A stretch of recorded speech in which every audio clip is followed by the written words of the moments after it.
अंधेरी रात, खामोशी और सन्नाटा, इन्हीं से निकलती हैं कुछ ऐसी कहानियाँ जो दिल को झकझोर देती हैं। स्वागत करता हूँ फिर से आप सबका हमारे शो द घोस्ट स्टोरीज़ में, जहाँ हम आपको सुनाते हैं कुछ ऐसी कहानियाँ, कुछ ऐसी आप बीतियाँ जो रूह हिला देती हैं। हमने फर्स्ट पार्ट ऑलरेडी अपलोड कर दिया है और उस पर बहुत अच्छा रिस्पॉन्स आया है।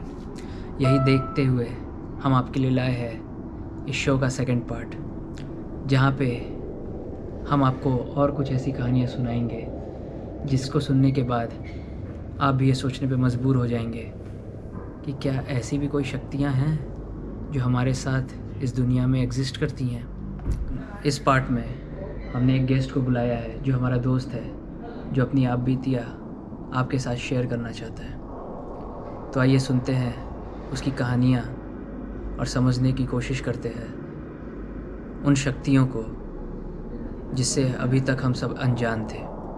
चलिए।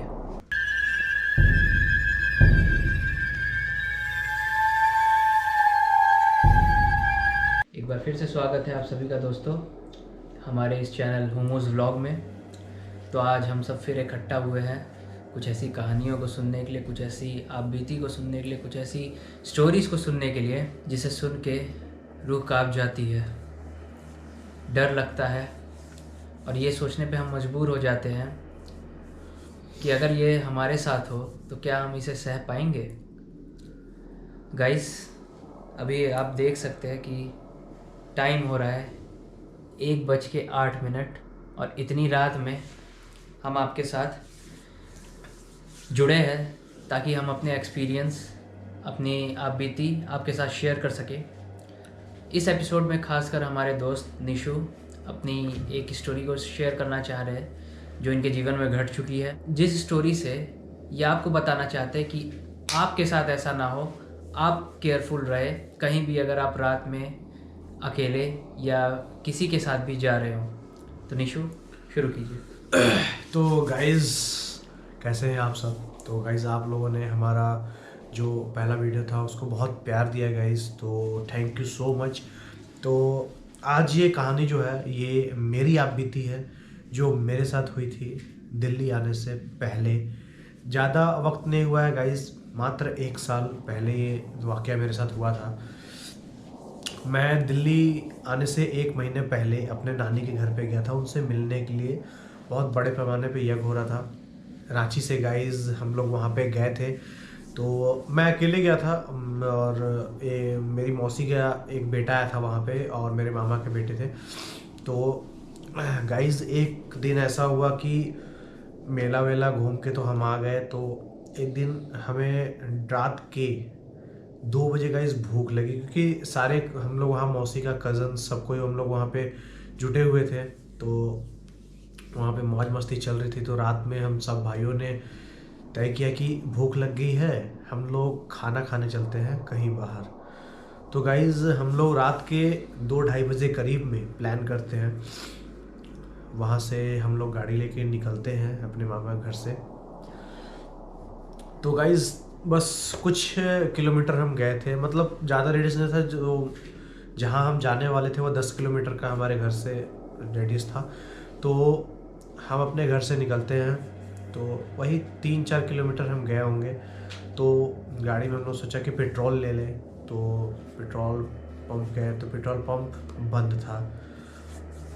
तो हमने सोचा कि चलो जहाँ तक जा रही है वहाँ चलेंगे, आगे जाके जहाँ खाना खाने जा रहे हैं वहाँ मार्केट अगर होगी वहाँ, तो वहाँ हम लोग तेल ले लेंगे। जिस रास्ते से आप जा रहे थे वो हाईवे था कि नॉर्मल रास्ता? नहीं, वो हाईवे था, क्योंकि हाईवे पे ही, हाईवे से सटा हुआ मेरे नानी का गाँव है तो वो प्रॉपर हाईवे था। तो गाइज़ वहाँ पे सोन है, आपने सुना होगा डेहरी ऑन सोन का नाम। तो वहाँ पे सोन नदी है, तो उसके साइड उससे लगे हुआ ही हाईवे है। तो हम लोग जा रहे थे, तेल हमें नहीं मिला तो हमने सोचा कि आगे जाके ले लेंगे। हम 3 लड़के थे, तो बाइक ड्राइव मैं कर रहा था। तो वहाँ से जब पेट्रोल पंप से हमें पेट्रोल नहीं मिला तो हम आगे निकले। तो गाइज़ वहाँ पे और 2 से 3 किलोमीटर चलने के बाद मतलब एक अंधेरा टाइप से था वहाँ पे, ठीक है। और मतलब कि अजीब सा वहाँ लग रहा था। मतलब वहाँ पहुँचने से पहले ही मुझे ऐसा एहसास हो रहा था कि मतलब बॉडी वॉडी प्रॉपर मेरी एकदम फीज होते जा रही है। तो थोड़ा सा मैंने इग्नोर किया इसको, थोड़ा सा और आगे गए तो एक स्ट्रीट लाइट हल्की हल्की जल रही थी, वो भी हल्की हल्की जल रही थी गाइस। तो वहाँ पे हम लोग पहुँचने वाले थे, थोड़ा सा मतलब 100 मीटर पहले से मेरे को नज़र आ गया, 100 मीटर पहले से मेरे को नज़र आया कि एक छोटी सी बच्ची थी, ज़्यादा उम्र नहीं होगा, यही 8-9 साल के उम्र की थी। रात के 2:30 बजे गाइस, रात के 2:30 बजे। और वो रात ऐसी थी कि मैं आपसे ज़्यादा कर रहा हूँ, मेरे गूज़ बम्स खड़े हो गए गाइस, देख सकते हो, रूह कपा देती है वो चीज़ मैं जब सोचता हूँ। तो एक छोटी बच्ची थी, वो रास्ते के बीच में खड़ी थी गाइस। जब 100 मीटर पहले से मैंने देखा तो मुझे लगा कि गांव टाइप से है इधर, और हाईवे से सटा हुआ था, तो गांव के लोग थोड़ी गर्मी टाइप से थी, तो हो सकता है कि होंगे। लेकिन गाइस वहाँ पे कोई नहीं था उस बच्ची के अलावा, प्रॉपर वो सुनसान हाईवे था। एक साइड से सोन नदी थी और दूसरे साइड से पूरे खेत थे, और वहाँ पे वो बच्ची बीच रोड पे खड़ा थी गाइस। और जैसे और वो खड़ा थी जहाँ वो स्पीड ब्रेकर था, मैं धीरे धीरे वहाँ पे पहुँचा। जैसे मैं 2-3 मीटर पीछे, उसने अपनी मुंडी प्रॉपर घुमा दी हमें देख के, प्रॉपर घुमा दी। मुंडी घुमा कि पूरे शरीर के साथ? नहीं, ओनली मुंडी घुमा, 180 डिग्री प्रॉपर। वो देख के गाइस हम प्रॉपर शॉक्ड हो गए थे, बस हमारी आंखें खुली थी, हम प्रॉपर फ्रीज हो गए थे। हम गाड़ी चला रहे थे, मैं गाड़ी चला रहा था, बट मैं प्रॉपर फ्रीज हो गया था। हम तीनों भाई माफी, बस इतना पता चल रहा था कि हमने कुछ देखा है, आंख खुली थी बस। फिर वहाँ से जैसे हम लोगों ने पार किया उस चीज़ को, तो 100 मीटर जाने के बाद, और 100 मीटर जाने के बाद हमने गाड़ी रोक के पहले अब एक दूसरे से बात किया कि ये चीज़ थी क्या, ये हमने देखा क्या, ये क्या वाकया हमारे साथ हुआ, क्या चीज़ था ये, कुछ समझ नहीं आया हमें। हम दिमाग में हमारे चल रहे थे कि क्या जो हमने देखा वो सच था, क्या हमारी आंखों ने जिस चीज़ को देखा वो सच था गाइस। लेकिन हम अंदर से थोड़ा ही हो गए थे, तो हम लोग भी मतलब थोड़ा सा बोले कि चलो कोई बात नहीं, जो हुआ सो हुआ, आगे चलते हैं, थोड़ा माइंड रिलैक्स करते हैं आगे चल के। फिर हम लोग आगे गए गाइस, वहाँ पे एक होटल खुला था, वहाँ पे खाना वाना खाया। फिर हम भाइयों ने डिसाइड किया कि क्या वही रास्ते से फिर दोबारा चलें, क्या हमें वो फिर से दिखाई देगी, क्योंकि हमें समझ नहीं आ रहा था कि वो हमारे साथ हुआ क्या था। हम बिलीव नहीं कर पा रहे थे कि लिटरली हमने उस चीज़ को देखा। हमारी आंख फटे की फटे रह गई थी गाइस जब हमने उस चीज़ को देखा। और सबसे बड़ी गलती गाइस, सबसे बड़ी गलती हमने ये कर दी थी कि हमने खाना खाने के बाद डिसीजन लिया कि हम उसी रास्ते से जाएंगे। ये हमारा सबसे गलत डिसीजन हो गया था वहाँ पे। तो हम लोगों ने वहाँ से फिर निकले खाना पीना खा के, तो उसी रास्ते पे हम आ रहे थे, धीरे धीरे हर कुछ देखते हुए आ रहे थे। मैंने भाइयों को बोलते कि देखना अगर कुछ दिखे तो कुछ हलचल मत करना, बस शांत रहना और उस चीज़ को उतना मत देखना। तो गाइज़ हम लोगों ने धीरे धीरे आ रहे थे, जहाँ पे वो बच्ची हमें दिखाई दी थी गाइज़, वहीं पे एग्जैक्ट हमारी गाड़ी बंद हो गई। दिस इज सबसे बेकार चीज़ हमारे साथ हुई थी। जहाँ पे हमने उस बच्ची को देखा था वहीं पे हमारी गाड़ी बंद हो गई, वहाँ हमारी गाड़ी का पेट्रोल ख़त्म हो चुका था। हम कितनी भी कोशिश कर रहे थे, क्योंकि बहुत डरे हुए थे हम कितनी भी कोशिश कर रहे थे गाड़ी स्टार्ट करने की, गाड़ी स्टार्ट नहीं हो रही थी। हम लोगों ने हिम्मत जुटाई, मैंने अपने, क्योंकि जो मेरे भाई थे वो मेरे से छोटे थे, उनमें बड़ा मैं ही था। मैंने उनको बोला कि बस थोड़ा सा दम दर रखो, बस हम गाड़ी थोड़ा सा आगे ले चलते हैं, उधर ये कर लेंगे।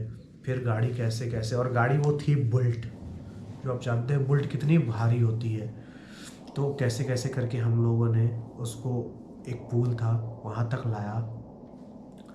वहाँ पे गाड़ी रुका गाइस, वहाँ पे हमने प्रॉपर थोड़ा सा रिलैक्स हुआ, क्योंकि जहाँ पे हमने उस बच्चे को देखा था वहीं गाड़ी बंद होना हमारे लिए बहुत शॉकिंग चीज़ थी। हम डर चुके थे, हमें ये लगा था कि हम फंस चुके हैं गाइस। इसके बाद फिर हम लोग वहाँ तक लाए गाड़ी लाने के बाद थोड़ा सा और दूर हम लोग ढकेल के ले गए उस गाड़ी को। तो एक पेट्रोल पंप मिला, वहाँ पे हमने तेल डलवाया। पहले हमने 200 का तेल डलवाया गाइस। तो गाड़ी हमने स्टार्ट करते करते तब भी थक गए, गाड़ी स्टार्ट नहीं हो रही थी। हमने सोचा कि 200 का तेल होगा, इसलिए प्रॉपर तेल ख़त्म हो गया होगा, इसलिए हमने फिर 500 रुपये के और तेल डलवाए। टोटल 700 रुपये के तेल डलवाने के बाद भी गाइस गाड़ी स्टार्ट नहीं हो रही थी। फिर वहाँ पे कुछ ट्रक ड्राइवर थे, तो उनसे हमने मदद ली, उन्होंने कुछ साफ वाफ करके गाड़ी हमारी स्टार्ट की। वहाँ से फिर हमने डिसाइड किया कि अब हम दूसरे रास्ते से जाएंगे गाइस। लेकिन मेरे छोटे वाले जो मामा का बेटा था वो वहाँ का वहीं रहता, वो तो लोकल है वहाँ का, उसने बोला कि भैया चलना है तो इसी रास्ते से चलेंगे, दूसरा रास्ता और भी ज़्यादा ख़तरनाक है। तो मैंने बोला यार इस रास्ते पे ऐसे ऐसे हो रही है तो हम कैसे जाएं, या फिर हम मामा को कॉल करें। तो उसने बोला कि नहीं, हम मामा को कॉल नहीं कर सकते, हम इसी रास्ते चलते हैं, आखिर इस बार जो होगा देखा जाएगा। गाइस फिर हम उसी रास्ते पे गए। मैंने एक गाड़ी को पकड़ा, मैं उसके पीछे पीछे पीछे करते करते, एक तो हम पहले से बहुत ज़्यादा डरे हुए थे, उसके पीछे पीछे हम प्रॉपर थोड़ा उस वाक़या, उस जो जगह था उसको हमने पार किया। तब थोड़ा सा रिलैक्स है। उसके 1 किलोमीटर जहाँ पेट्रोल पंप हमने पहले जहाँ तेल नहीं मिला था हमें, वहाँ तक पहुँचे, तब हमारी जान में जान आया। फिर थोड़े दूर आके हम अपना जहाँ चौक चौराहा था, क्योंकि सुबह आई थिंक हो गई थी 4 बज गए थे गाइस, उस टाइम 4 बज गए थे। तो हम लोग घर पहुँचे जल्दी जल्दी। हम अपने मामा को, नानी को हमने बताया ये चीज़ कि ऐसे ऐसे हमारे साथ हुआ। तो उन्होंने बोला कि तुम्हें क्या ज़रूरत है ये जानने की। फिर गांव के कुछ दोस्त थे नानी घर के, तो उनसे हमने पूछा यार ये क्या था। तब उन्होंने बताया कि एक छोटी बच्ची का वहाँ एक्सीडेंट हो गया था, उसको बस वाले ने मार दिया था, तो उसकी वहीं पे डेथ हो गई थी, तो उसकी आत्मा वहाँ भटकती है गाइस। ये चीज़ सुन के मैं एकदम हिल गया था कि अब मैंने उसको बताया यार मैंने ऐसे देखा। बोला कि आज के बाद तो उस रास्ते पे रात में मत जाइयो। तो यही मेरी स्टोरी थी गाइस। ये आप बीती है मेरी पर्सनल आप बीती है। दिल्ली आने से पहले मेरे साथ ये चीज़ हुआ था। तो बस यही चीज़ है जो मैंने अपनी आप बीती आपसे शेयर की। देखा दोस्तों, ये कहानियाँ जो हमारे अंदर छुपी रहती थी, जो शायद कुछ लोगों के साथ घटी है, हम उसे अब आपके सामने पेश कर रहे हैं। और ऐसे ही अगर आपके पास भी कहानियाँ हैं या आप बीती है या ऐसी कोई भी आपके जान पहचान वालों के पास है, तो प्लीज़ आप उसे हमसे शेयर कर सकते हैं। डिस्क्रिप्शन में आपको हमारे ईमेल अकाउंट्स और इंस्टाग्राम अकाउंट्स के लिंक मिल जाएंगे। ये तो हमारी आप बीती है गाइस जो हम अभी बता रहे हैं आपको। आप भी अपना अगर कोई इंसिडेंट हुआ तो प्लीज़ हमें शेयर ज़रूर कीजिएगा, जिसको हम अपनी जनता के साथ डिस्कस करेंगे गाइस। तो आज के लिए इतना ही गाइस, सपोर्ट कीजिएगा, और भी अच्छी अच्छी कहानियाँ हम आपको लाएंगे। और दूसरों से हमारी और भी कहानियाँ हैं, और भी हमारे दोस्त के साथ इंसिडेंट हुआ है, तो वो भी हम आपसे शेयर करेंगे गाइस। तो मिलते हैं फिर नेक्स्ट वीडियो में। प्लीज़ सपोर्ट, और गाइस चैनल को लाइक कीजिएगा, सब्सक्राइब कीजिएगा, और कमेंट करके ज़रूर बताइएगा कि ये स्टोरी कैसी लगी, क्योंकि ये दिल से एक सच्ची कहानी है मेरी। तो support please guys. Thank you. Good night.